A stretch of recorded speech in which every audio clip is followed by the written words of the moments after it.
Hey there, it's Alex here. I hardly believe in it myself, but I have lived in China for last 9 years. I have a lot to share, and today I want to tell you what from my point of view is one of the most important things if you want to stay in China comfortably. If you have just moved or you are planning to move to China, this video is definitely for you. So yeah, let's get started.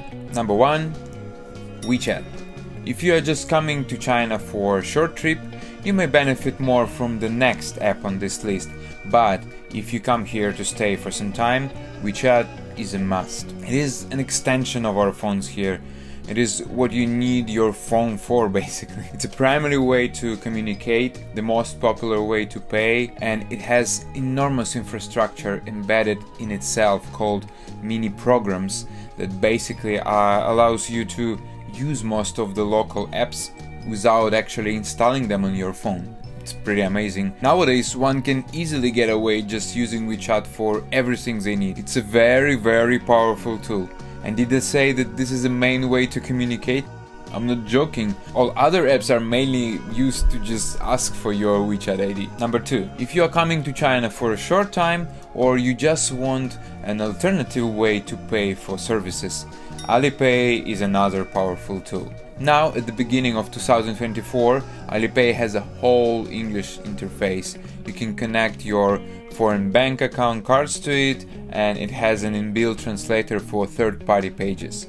For example, if you use the Alipay interface to order food in a restaurant, you can get a complete translation of their menu. Also, if you like to buy stuff online, you'd better have an Alipay wallet. Why? Because of the next app. Number 3. Taobao is the biggest marketplace in China, and it only accepts payments from Alipay because they are developed by the same company called Alibaba. It might seem a bit overwhelming initially, but it's a very useful app with many cool features inside. The competition is intense, so you can find great deals on products that are in demand. Just try not to use English when you search for items. How? That's a good question. Number 4. Translator. No matter how long you will stay, you should have at least one reliable translator, in case of emergency. I use 2 apps. One is called Pleco.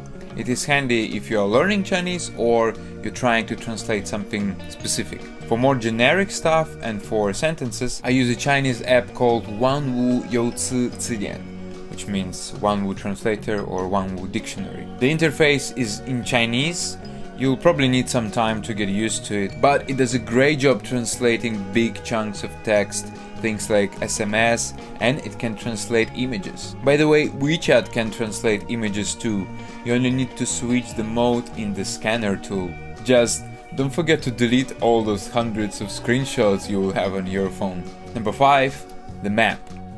This one is a bit tricky for me because these days I only use Chinese maps, one called Baidu and another called Gaode.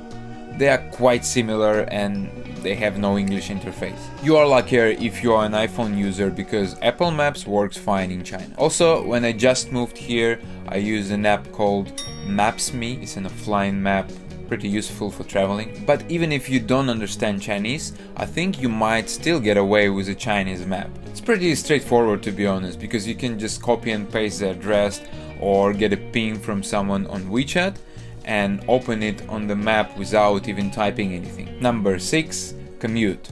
China has a lot of car hailing apps.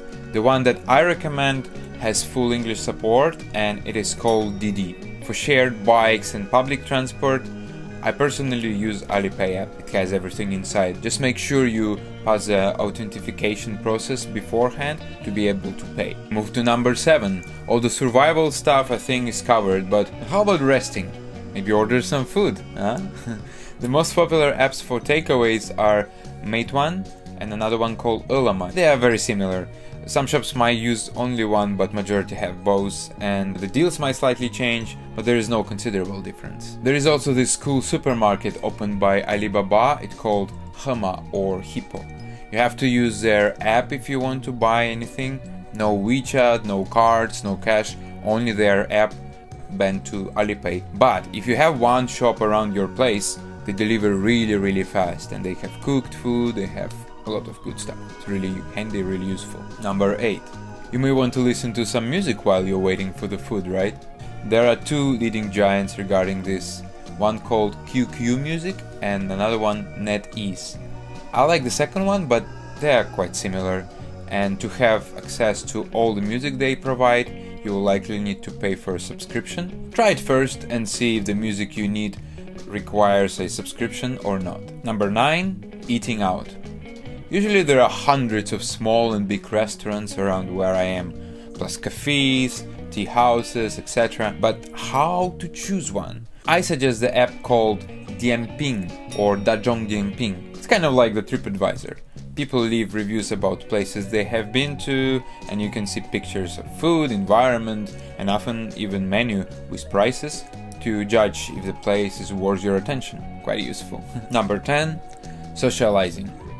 There are many ways to find new friends in China, and I know some apps that can help you do this faster. My favorite one is actually a language learning app called HelloTalk. It's free, it supports many languages, and you can meet many locals around you if you will start posting your stuff there. Another option is to try to use Redbook or Xiaohongshu. It's an Instagram-like app where you can sort posts by location to find people around you. I hope this survival list will improve your life in China. All the apps that I mentioned and their Chinese names will be in the description under this video. Also, if you feel like I missed something, or maybe you just want to share your tips and tricks about your life in China, please do so in the comments. And don't forget to subscribe to this channel, Panda Guide. Me and my expat friends are going to post more videos about life in China here.